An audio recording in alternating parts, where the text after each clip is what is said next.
ou 4 anos, um jornalista me pediu para evocar Marcelo Rebelo de Sousa sobre quem escrevia uma biografia, não hesitei. E tal como Maria, acho que escolhi a melhor parte. Isto é, decidi falar-lhe de Marcelo versus Deus. O jornalista ficou siderado, o que ele queria era o palco, os bastidores, o sumo da política, do poder, da influência. Tudo, se possível, cozinhado com imaginação e um pouco de intriga. Sucedia, porém, que a responsabilidade que me adivinha de ter testemunhado alguma coisa de muito especial em Marcelo Rebelo de Sousa se sobrepunha à sua geografia política. Algo de outra natureza e, por isso, mais profundo, mais inteiro, mais sério do que o resto. Tratava-se de Deus, era preciso dar a conhecer esse Marcelo. E, além disso, mais valia prevenir que remediar. Quem é que se iria lembrar dessa coisa tão, como dizer, menos vendável que era Deus e de a relacionar com Marcelo no tal livro? Parecia-me importante balizar a inconstância dos dias com a constância dessa sua relação com o transcendente. Algo de tão verdadeiro que eu que o tenho visto por vezes nos fóruns cívicos e políticos, entrar e sair, fazer ou desfazer, soube sempre que perante Deus ele se põe em sentido, vivendo sem dúvida nem subterfúgio a sua história de fé. E nunca se acomodando ao conforto almofadado dessa certeza, antes saindo de si para proclamar uma fé desinstalada e atuante. Mas sei a inteireza com que o faz, também sei a seriedade com que se move, trocando um Deus de boca pelo espírito de um testemunho de fé sem preocupações de audiência. Tanto está nas mais pequenas paróquias, nos mais recônditos lugares do país, como nos mais mediáticos palcos de Portugal. Ou seja, a importância da morada não é a prioridade é dizer presente, em suma, um Deus vivido, testemunhado, partilhado, próximo. E ele põe em tudo isto uma vontade que aqui será porventura maior, já me tenho interrogado sobre isto, do que nas outras múltiplas fatias da sua vida, porque Deus não é de borla e dá um trabalhão, como sabemos. Marcelo sabe, porém, que muitos são os chamados, mas poucos os escolhidos. Marcelo Rebelo de Sousa deve ser o único português que dispensa apelido e é pelo menos tão popular quanto um jogador de futebol.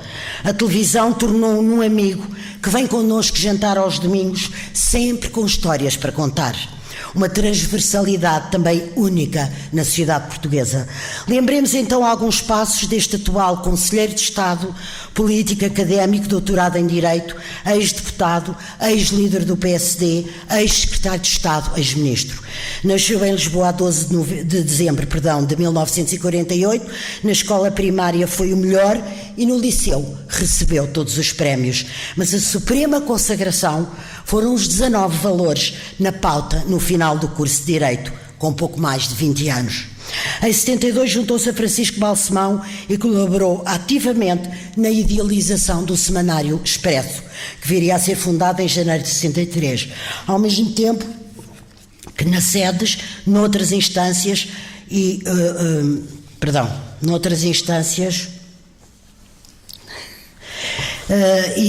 noutras instâncias e em alguns meios católicos, empenhadamente ele se ativava com outros moderados que queriam reformar o regime. No Expresso começou como analista e acabou alguns anos depois como diretor. A Revolução e depois a democracia abriram-lhe as portas de uma caminhada política que dura até hoje. Mas nesse já longínquo tempo, fazendo jornalismo, agindo civicamente e cobiçando os palcos políticos, teve sempre a lucidez de nunca descurar o empenho numa brilhante carreira académica. Em 75, por exemplo, era já assistente de 5 cadeiras. Ele tinha razão, como bem sabemos, permanecem hoje intactos em si o seu amor à universidade, o culto pelo ensino, a devoção ao aluno. Foi também no ano de 75 que pela primeira vez foi eleito deputado à Constituinte nas listas do então PPD, onde se filiara logo em 74. Cimentava-se uma vida partidária ativíssima, onde, entre outros exemplos que eu poderia ter escolhido, Rebelo de Sousa teve a ocasião de colaborar com Sá Carneiro no projeto de revisão constitucional que este viria a apresentar em livro no final de 78. Entretanto, Marcelo ia sendo tudo o que se pode ser num partido político, até chegar à sua liderança em 96.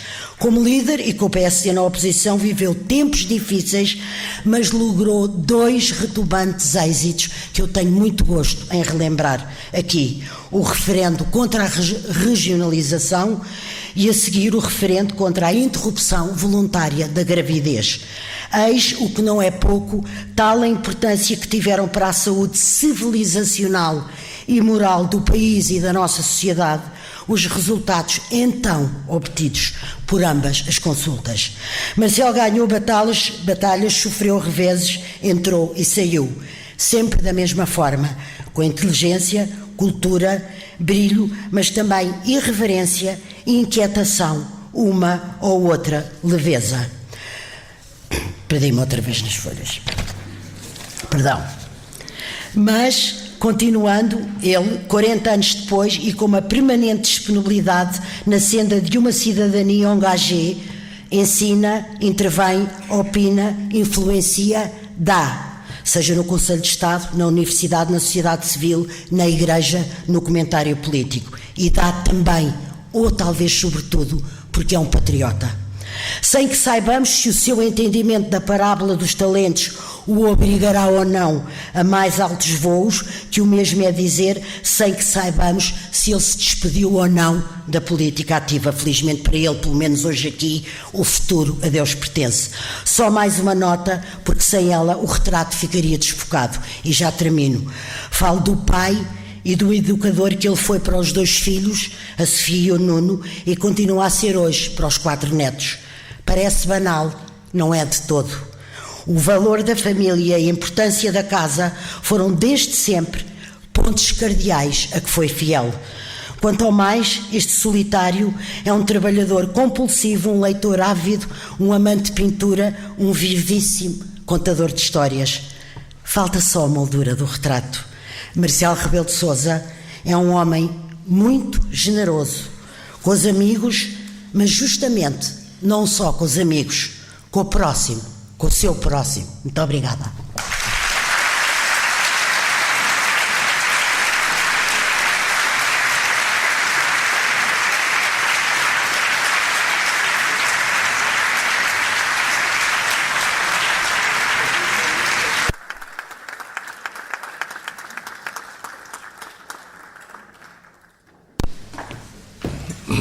Senhor Cardeal Gianfranco Ravasi, Eminência, que o meu singelo português possa, ao menos por uns instantes, merecer a atenção condescendente de Vossa Eminência, sendo certo que a vossa breve história da alma atesta um espírito, além de profundíssimo e sedutor, também misericordioso.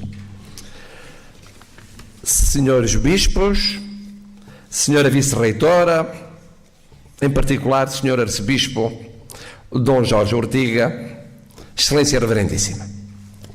Dos meus 3 pastores diocesanos, o arcebispo de Braga, na minha terra de origem e de eleição, o cardeal patriarca de Lisboa, na minha terra de vocação docente, e o arcebispo de Évora, na minha terra de labor cultural e silvícola, é Vossa Excelência Reverendíssima o mais próximo, mas igualmente o mais exigente em solicitações e injunções.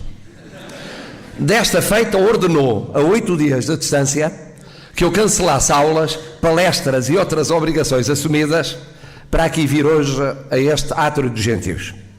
E para que a ordem apostólica se convertesse ao menos formalmente em solicitação poética, requeriu os bons ofícios do meu mestre e amigo Padre José Tolentino de Mendonça, secundado moto contínuo pela querida e determinada amiga Maria João Avilés, cuja bondade evangélica acabaram de poder testemunhar.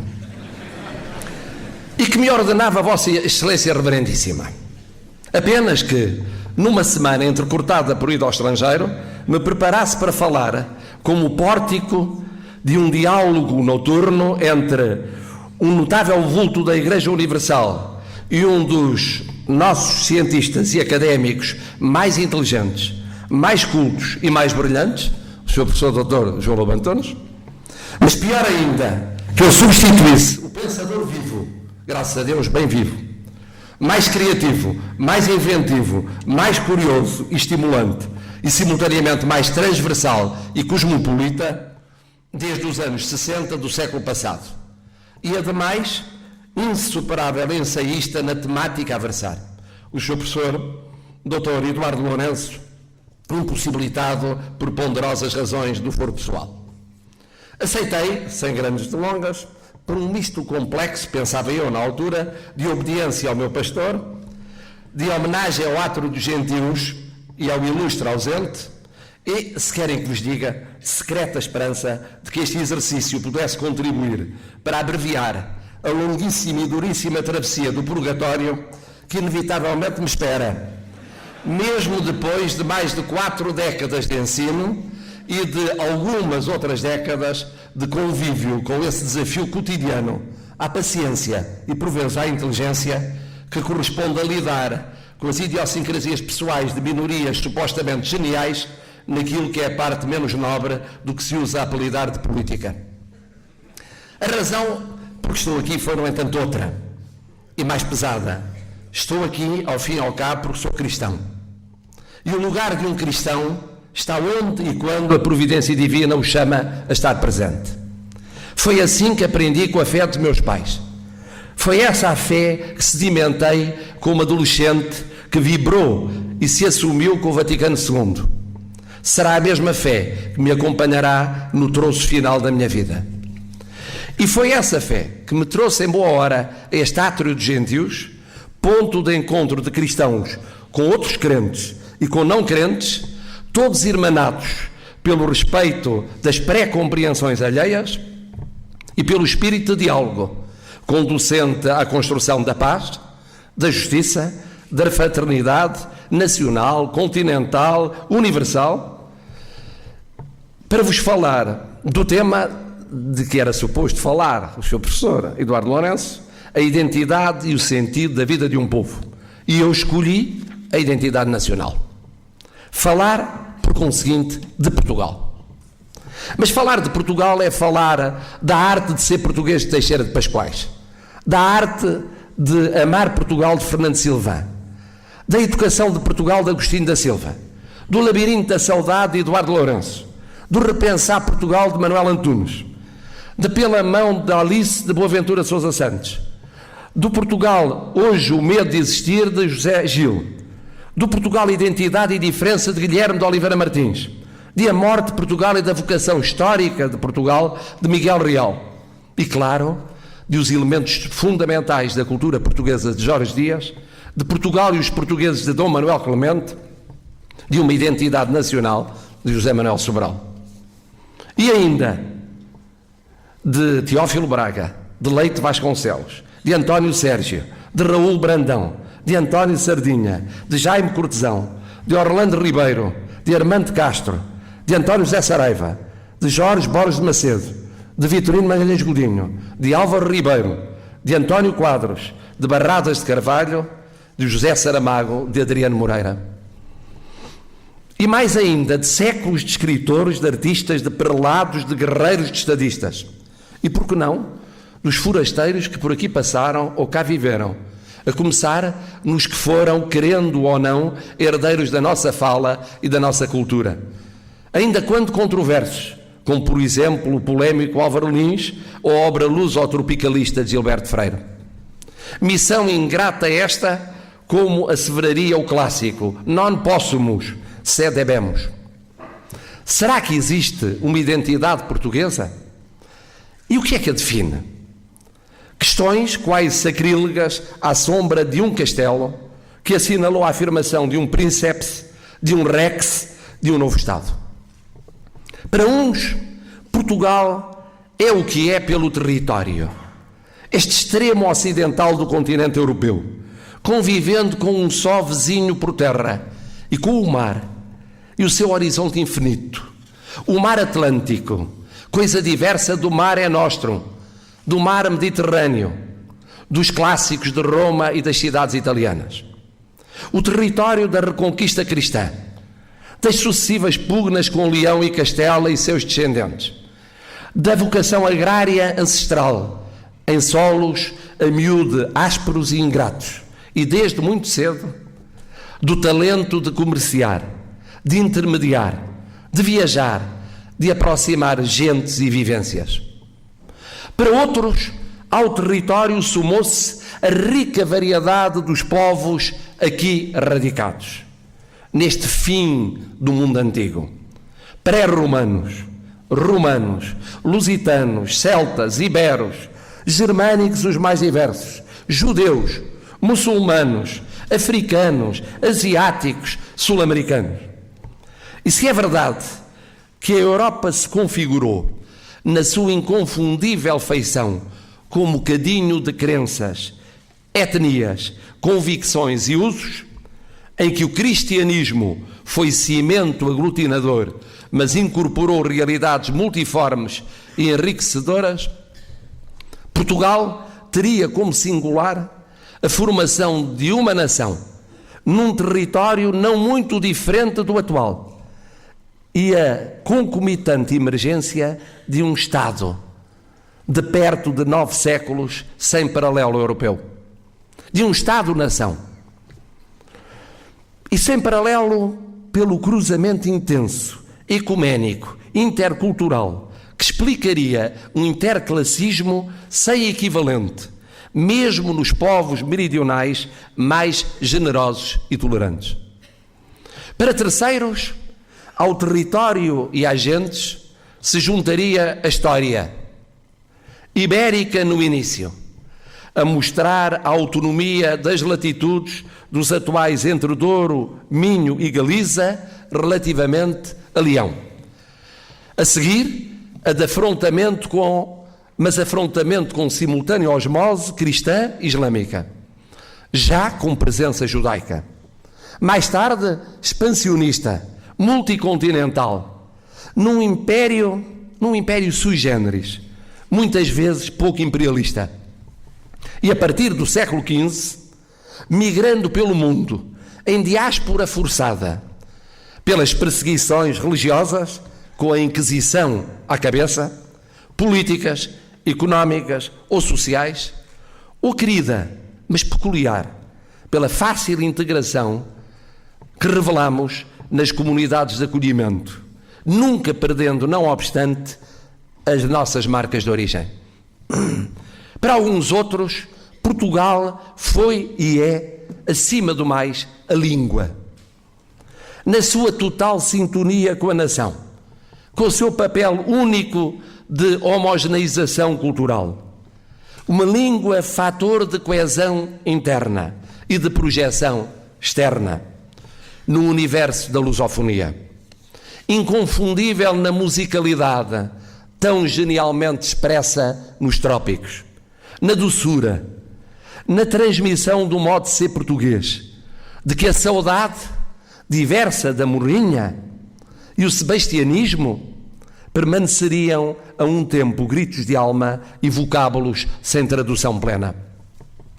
Para aqueles mais seduzidos pela visão ampla da cultura, que não só a língua, para a visão do espírito da alma lusitana, definir Portugal seria reencontrar a cultura comportamental, ou a cultura literária, e nela, cimeira, a poesia lírica, ou a cultura plástica, onde o azulejo tem inserção privilegiada, ou a cultura monumental, a mais relevante sendo a religiosa, ou a cultura filosófica, mais depressa idealista, simbólica, telúrica, messiânica, antes e após o Quinto Império de António Vieira e de Fernando Pessoa, ou a cultura musical, dos romanceiros às peças religiosas, aos coros populares e naturalmente ao próprio fado.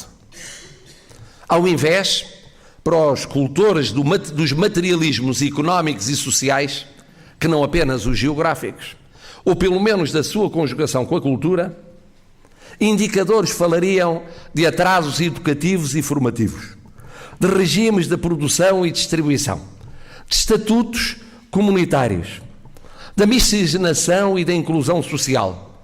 E seria possível distinguir um Portugal medieval de um Portugal euro-africano, baseado no pacto colonial e nele da dependência do ouro da mina, das especiarias do Oriente, de um novo ouro e da prata do Brasil, do remanescente império e, mais nos nossos dias, do pacto eurocomunitário. Para os cultores dos critérios da política e do direito, as coordenadas significantes residiriam na rápida unificação jurídica e política, na concentração e centralização do poder. Primeira e última monarquia absoluta europeia não oriental que nós fomos. No juridicismo e no legalismo formal, na rigidez de processos acompanhada do pragmatismo improvisador no convívio com a realidade. Para tantos outros, despertos pelos apelos do espírito, seria finalmente a religião, o alfa e o ômega do nosso percurso nacional. Da legitimação divina, com intermediação papal do poder do monarca, às ordens, às misericórdias, às dioceses, às paróquias, ao culto mariano, ainda mais forte do que o culto dos santos votivos, das corporações e dos conselhos, da recorrência da invocação da proteção do Altíssimo, em Eurique, como nos lances decisivos de 1383-85, sendo São Nuno de Santa Maria a imagem completa desse guerreiro canonizado. Na restauração, com a consagração de Portugal a Nossa Senhora da Conceição, nas missões além Atlântico e na distinção permanente que atravessa a nossa história entre um fundo cristão e um anticlericalismo crónico, na centralidade de Fátima, altar do mundo, sempre Maria, a mãe de Cristo Deus e Cristo homem, a abençoar e a proteger Portugal. Temos, pois, território, povo, história, língua, cultura em geral, economia, sociedade, organização cívica, direito, religião. Tantas e tão complementares perspectivas da identidade nacional interrogam-nos. Haverá um modo de ser português? Jorge Dias, o grande antropólogo cultural e etnólogo, dissertava sobre os elementos estruturantes de uma cultura portuguesa, para não dizer os vincos mais fundos de uma alma nacional, no que não estava isolado. Não narrara 6 séculos antes Fernão Lopes a epopeia da Arraia Miúda? Não haviam descrito Gil Vicente e Sá de Miranda as glórias e os fracassos da era do rei afortunado? Não contara Fernão Lopes de Castanheda a cena da Praia das Lágrimas? Não ecoara João de Barros as murmurações que o povo do reino fazia contra os descobrimentos asiáticos? Não traçara Camões o retrato intemporal do velho do Restelo, de premeio com a revolução do mar, o conflito de mentalidades, a epopeia do império mal formado logo perigado, o lirismo, o gênio purificado na desgraça, a síntese entre paganismo e cristianismo, o mito de Dom Sebastião, a universalidade da missão nacional? Não viver a Fernão Mendes Pinto a saga do português nas 7 partidas do mundo? E no termo do século XIX, não definira essa de Queiroz? Gonçalo Mendes da Maia, a ilustre Casa de Ramires. Cito, talvez se riam, mas eu sustento a semelhança. Aquele todo de Gonçalo, a franqueza, a doçura, a bondade, a imensa bondade que notou o seu padre Soeiro, Os fogachos e entusiasmos que acabam logo em fumo. E juntamente muita persistência, muito aferro quando se fila a sua ideia. A generosidade, o desleixo, a constante atrapalhada nos negócios e sentimentos de muita honra. Uns escrúpulos quase pueris. Não é verdade. A imaginação que o leva sempre a exagerar até à mentira. E ao mesmo tempo um espírito prático sempre atento à realidade útil. A viveza, a facilidade em compreender, em apanhar. A esperança constante em algum milagre, no velho milagre do Ourique, que sanará todas as dificuldades. A vaidade, o gosto de se arrebicar, de luzir, e uma simplicidade tão grande que dá na rua o braço a um mendigo. Um fundo de melancolia, apesar de tão palrador, tão sociável. A desconfiança terrível de si mesmo, que o acobarda, o encolhe, até que um dia se decide e aparece um herói que tudo arrasa. Até aquela antiguidade de raça, aqui pegada à sua velha torre, há 1000 anos, até agora aquele arranque para a África, assim todo completo, com o bem, com o mal, sabem vocês que ele me lembra? Quem? Portugal.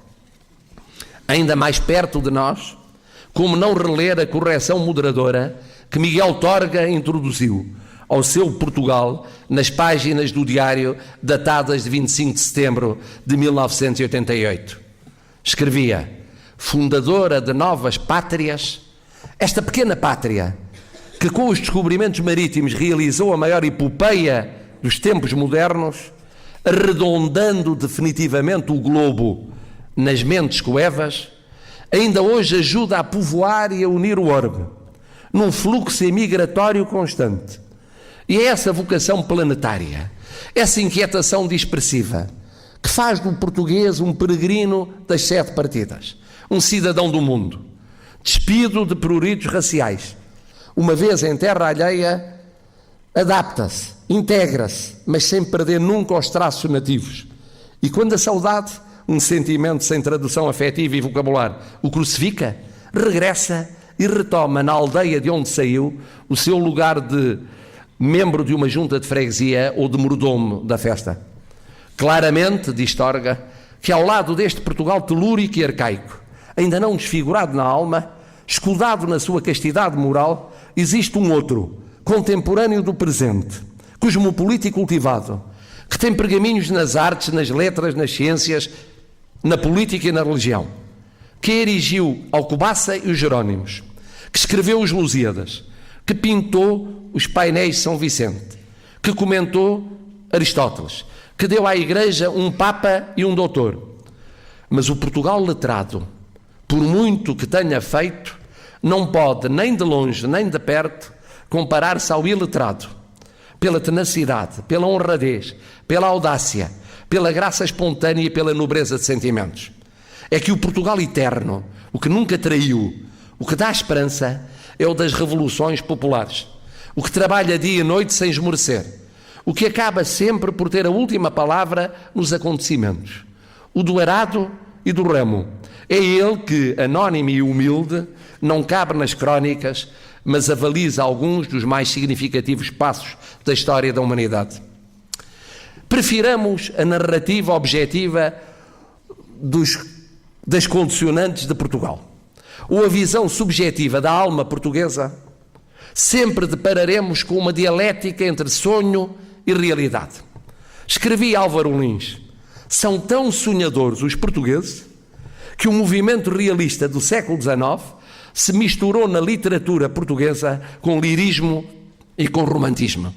E tão realistas que o Quixote lusitano, tão diferente do espanhol de Cervantes, não foi uma figura de ficção, mas um ser vivo, o rei Dom Sebastião, ao mesmo tempo um homem comum e um mito transfigurador.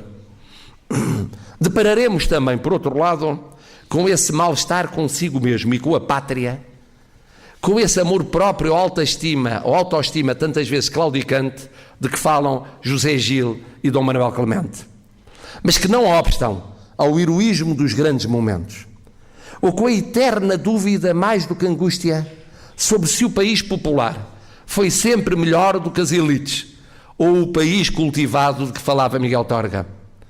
Dúvida esta, porventura, pertinente, porque, é o meu entendimento, pelo menos desde 500, as chamadas elites dirigentes foram, vezes demais, escassas e incultas.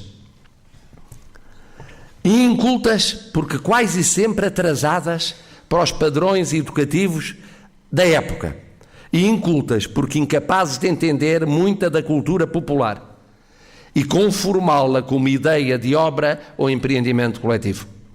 Seja como for, uma pátria faz-se e refaz-se todos os dias. Uma identidade nacional constrói-se e reconstrói-se sem cessar. Que Portugal é o nosso hoje? Um Portugal que havia recebido o testemunho de um século XIX, em rigor, só terminado no final do século XX, nunca recuperado de 50 anos de confrontos entre ideais e modelos ingleses e franceses. Expansão napoleónica, reação inglesa, fixação da corte no Brasil, por uma vez localizando a capital de um império ocidental fora da metrópole. Fim desse império sul-americano. Colonização britânica, económica e política, e colonização francesa, jurídica e administrativa. E a culminar uma guerra civil que deixaria feridas que perdurariam até quase a meados do século seguinte.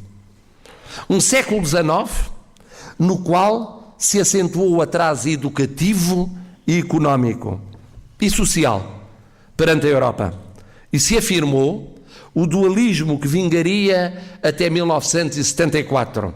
De um lado, o país urbano, constitucional, racionalista, mais anticlerical, liberal, mais tarde parademocrático e com contornos sociais, socialistas, marxistas a partir da Segunda Guerra.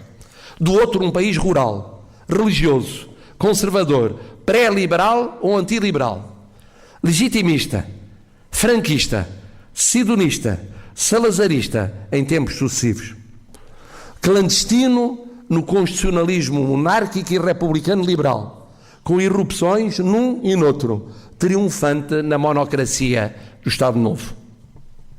Dois países que alguns geniais conjugaram na sua diversidade, como Fernando Pessoa, que no dizer de Jacinto Prado Coelho uniu o mundo urbano moderno à reformulação da visão idealista imperial, dando-lhe um alcance de futuro não necessariamente presente no país rural. Se o século XIX e o início do século XX fora o vincar do dualismo de países na mesma pátria, o Estado Novo dos tempos áureos consagraria o país rural, sem conseguir iludir ou travar a urbanização. E os anos 50 e 70 assinalariam a impossibilidade do Império Africano, a atração da Europa, a exigência educativa, o apelo desenvolvimentista, a emergência da classe média, a inevitabilidade da televisão e do turismo e da sua abertura velada para além fronteiras, o desenraizamento das guerras, da imigração e das migrações internas. Chegamos, por fim, aos últimos quase 40 anos e deparamos com o único império europeu ocidental moderno a enfrentar em simultâneo 4 desafios: da descolonização e da democratização, da reintegração na Europa e da criação de uma nova economia. A Espanha já deixara de ser há 100 anos império quando tentou renovar a economia, democratizar política, avançar para as comunidades europeias. A França e o Reino Unido já eram economias de mercado e democracias quando descolonizaram e enveredaram em instantes diferentes pela via da integração comunitária. Portugal teve de se ajustar no mesmo horizonte de menos de um quarto de século à descolonização e à democratização, desafios cimeiros do ciclo de 74 a 85. À integração europeia, tarefa primordial do segundo ciclo de 85 a 95. E à difícil construção de um regime económico e social diverso dos herdados do passado. Mudança esta, longe de concluída e porventura a mais difícil, por implicar rupturas de cultura cívica, numa sociedade antiliberal, mesmo se por vezes individualista, e por deparar com um país enfraquecido e empobrecido por consecutivas crises externas e internas com mais de uma década. Que desafios, estes 4, mudando por dentro Portugal, sob a aparência ilusória de uma serena imutabilidade. Que preço enorme o acumulado em espírito e em matéria e que só avultaria muitos anos envolvidos. E, no entanto, bastava ir lendo o que dessa revolução, para além da revolução, iam escrevendo os nossos escritores. António Lobo Antunes e Lídia Jorge, do fim do Império e da nova sociedade. Agostina, da decadência do país rural e das vicissitudes do neo-urbano. Eduardo Lourenço, Manuel Alegre, Mário, Cláudio, Eduardo Prado Coelho, do nosso papel na Europa e perante a vizinha Espanha. José Saramago, das vicissitudes da democracia e do alegado beco sem saída de Portugal, salvo a tentação iberista. Na viragem para o século XXI, dos 4 desafios enfrentados, com global balanço imediato favorável, há que convir, se pensarmos na floresta e não em várias das suas árvores, decorreram aqueles outros que nos afligiam no passado próximo e não nos largarão para o futuro. O fim do Império significa menores território e poder político, mas maior empenho no elemento humano da coletividade, na língua, na educação, nas comunidades dispersas pelos 5 continentes, no mundo da lusofonia, na imigração. A experiência cívica requer nova cultura, que amadureça a reforma dos protagonistas políticos, sociais e económicos. Acentua a participação da mulher e dos jovens. Inclua no país políticos imigrantes, dele totalmente marginalizados. E trave sinais de envelhecimento prematuro no discurso, na irresponsabilidade, no distanciamento entre representantes e representados. A integração europeia postula convergência real, ou seja, social, e conversão de um projeto de facto consumado de vanguardas em projeto nacionalmente comungado. Novamente, uma questão de educação cívica.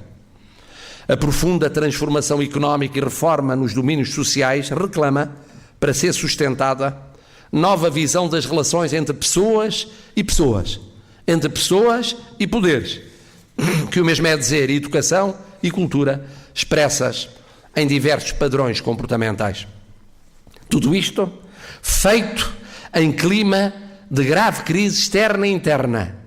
É redobradamente difícil e coloca problemas árduos de coesão nacional. Coesão, digo bem. Em menos de 40 anos vivemos dualismos muito variados. Primeiro, a reconversão do dualismo país rural-país urbano em país nortenho e insular de um lado e país meridional do outro. Um mais religioso e conservador de ideias e práticas do que o outro. Depois, o dualismo país que não é Grande Lisboa e país Grande Lisboa. Este último dominando os poderes político, económico, cultural e mediático, fazendo lembrar o dito queirosiano do final do século XIX. E agora, o dualismo entre o país idoso e o país jovem, para não dizer o país velho e o país novo. Com o desemprego e a pauperização, acima do meio século, a criarem um lastro de distanciamento, de info-exclusão, de irreversível sentido de vida largamente perdida para os mais velhos. E o natural anseio daqueles que não chegam aos 30, 35 anos, de moverem-se noutro mundo, da internet, da circulação no tempo e no espaço, e a responsabilizarem os seus antepassados por um país que não compreendem e muitas vezes não aceitam. Tudo intermediado pelas gerações dos 30, 35 aos 50, elas próprias, num dilema: mudar de vida em condições mais adversas do que as dos mais jovens, ou deixar-se arrastar lentamente para a resignação dos mais idosos. Como evitar o deslaçar do tecido social? E assim hoje, um primeiro desafio português, para o qual contamos com a força da identidade própria, com a sabedoria de uma longuíssima e riquíssima história, como nação e como Estado. Lembra, no entanto, José Manuel Sobral, que 2 inquéritos já deste século, o do International Social Survey Program de 2003 e o do European Value Study de 2008, revelam traços que os portugueses consideram essenciais nos nossos dias para a sua identidade nacional. Do primeiro estudo avultariam: sentir-se português, falar português, ser cidadão português, respeitar as suas leis e ter nascido em Portugal. No fundo, território, língua, cultura, com relevo para os antepassados e seu valor simbólico, e pertença a uma nação-Estado. Do segundo estudo, ressaltariam, que é o mais recente, a história, por esta ordem: a história, o desporto, a arte e a literatura, a ciência e a tecnologia e, embora muito menos, a inclusão social. A história misturada com a cultura, indo do calendário dos feriados aos monumentos, às figuras ancestrais, à própria gastronomia. Se há factos relevantes a apontar nestes sempre necessariamente simplificadores inquéritos, eles são 3. A emergência de novos ícones, como os do desporto, a escassa importância dada à projeção de Portugal no mundo e o esbatimento preocupante da dimensão religiosa e espiritual em geral, só vagamente ligada à história e à cultura tradicional. Os novos ícones juntam-se às referências clássicas, como as das artes, letras, ciência e tecnologia, mas passando à frente. E eu posso testemunhar semanalmente as centenas, para não dizer milhares, de sugestões que recebo e o apreço que merece a sua divulgação televisiva. A redução do papel de Portugal no mundo corresponde, porventura, ao somatório de um período pós-imperial, com a insuficiente aposta nas nossas comunidades imigrantes e com o divórcio crescente dos mais jovens do universo da lusofonia, a que espero que se não junte uma injustificável sensação minimizadora da nossa dependência económica e financeira externa. O mais preocupante é, no entanto, o esbatimento do fator religioso e espiritual em geral, que é amplamente significativo. Porventura explicado por uma rápida secularização e laicização, aqui e ali hiperlaicista, remetendo de um modo intolerante as manifestações de decorrências da fé para espaços exclusivamente privados. Por outro lado, a conversão do catolicismo no país metropolitano, em particular na Grande Lisboa, num fenómeno estranho, maioritário em termos de história, de referência cultural e estatística, mas minoritário em termos de valores e de comportamentos comunitários atuais. O fenómeno, aliás, mostra o estudo, é mais vasto, recobre outros credos e igrejas, bem como convicções filosóficas e doutrinárias. Traduz-se numa minimização da ótica dos portugueses ouvidos, de ensinamentos, de figuras e de testemunhos passados e presentes no mundo das ideias, no mundo da cultura ou de parte dela. Surge, é certo, parcialmente compensado pela atenção à história e às artes e letras, mas é uma interpelação a todos nós.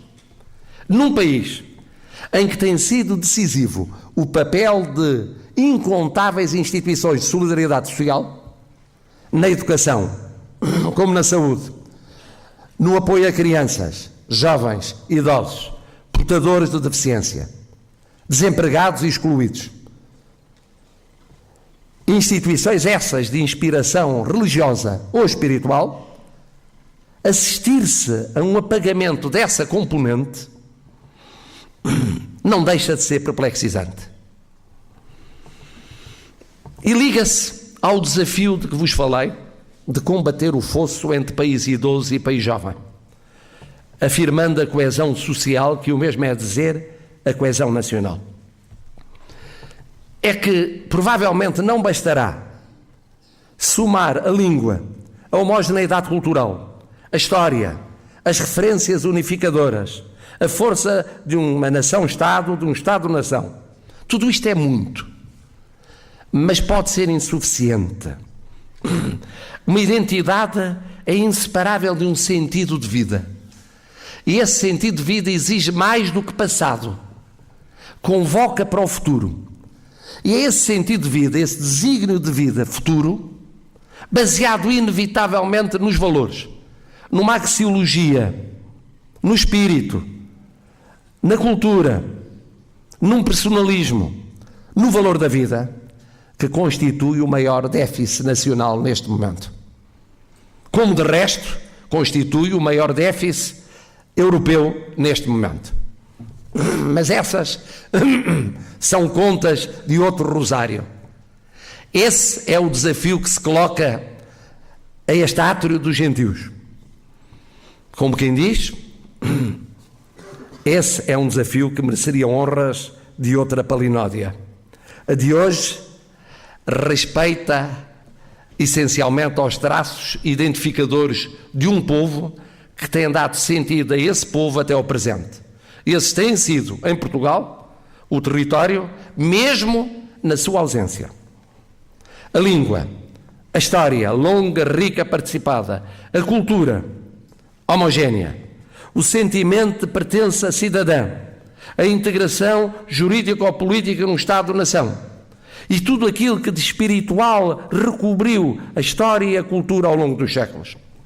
E a que se aditaram referências deste novo tempo e de novas áreas de sucesso universal, do desporto à literatura e a méritos múltiplos nas artes e nas ciências.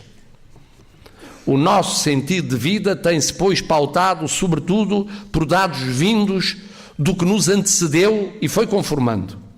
Só nos falta agora recolocar os valores, recolocar o espírito, recolocar o que falta no domínio da cultura vivida para construir o Portugal futuro.